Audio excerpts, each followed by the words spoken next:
Assalamualaikum warahmatullahi wabarakatuh. Kami dari kelompok 7 ingin melakukan proyek studi lapangan mengenai dampak banjir terhadap lingkungan.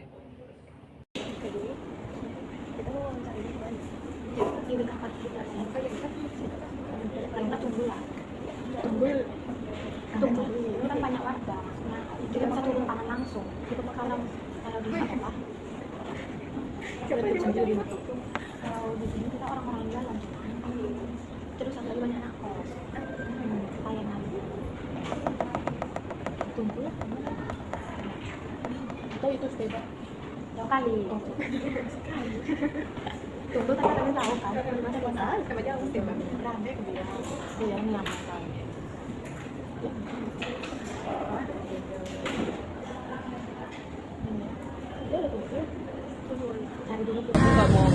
Saya Ala ingin bertanya, langkah apa yang paling efektif untuk mencegah lingkungan tercemar menurut Abang? Terima kasih Ala.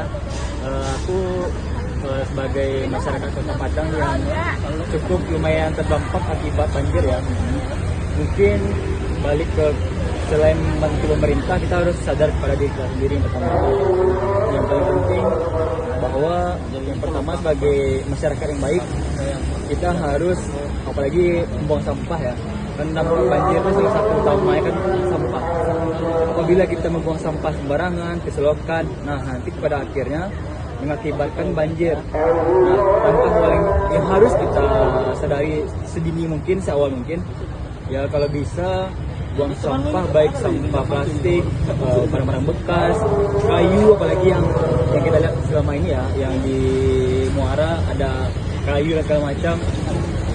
Stop menyalahi pemerintah. Kalau masyarakatnya baik, pasti pemerintahnya akan baik.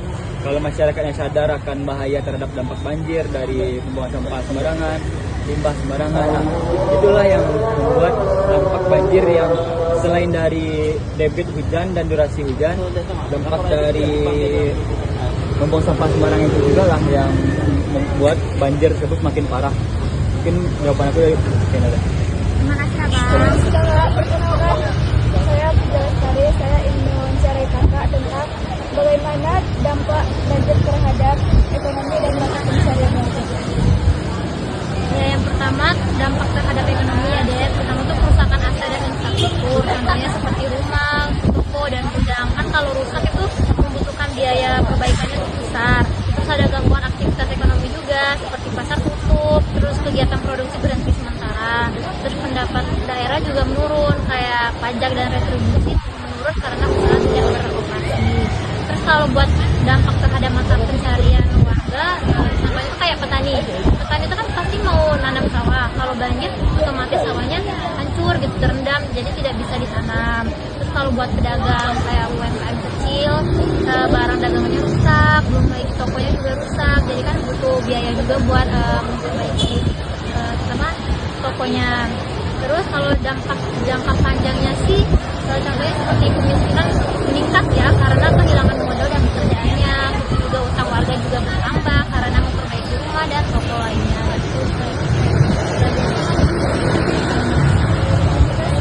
Ya. Perkenalkan, saya Ala. Izin bertanya sebelumnya ya Bang. Nama Bang?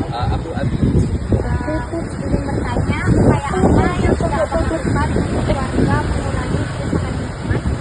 Baik, kalau menurut aku sih bagaimana upaya warga untuk mengurangi kerusakan lingkungan itu bisa dilakukan dalam beberapa cara. Yang pertama itu dengan menjaga kesehatan lingkungan.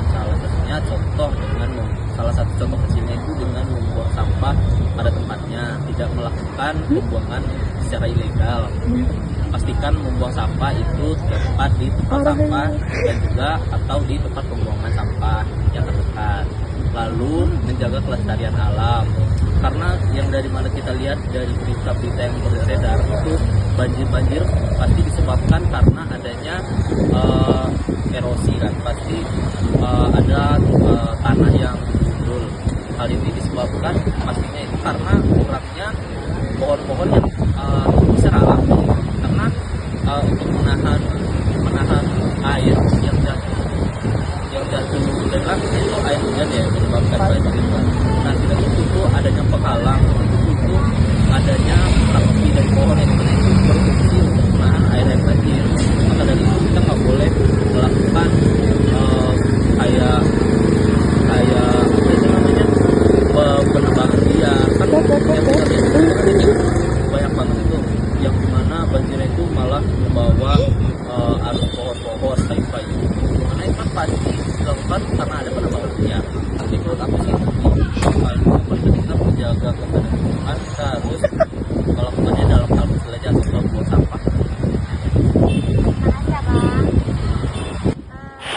Perkenalkan, saya Ala, izin bertanya Bang, dampak apa yang paling dirasakan Abang akibat kerusakan lingkungan?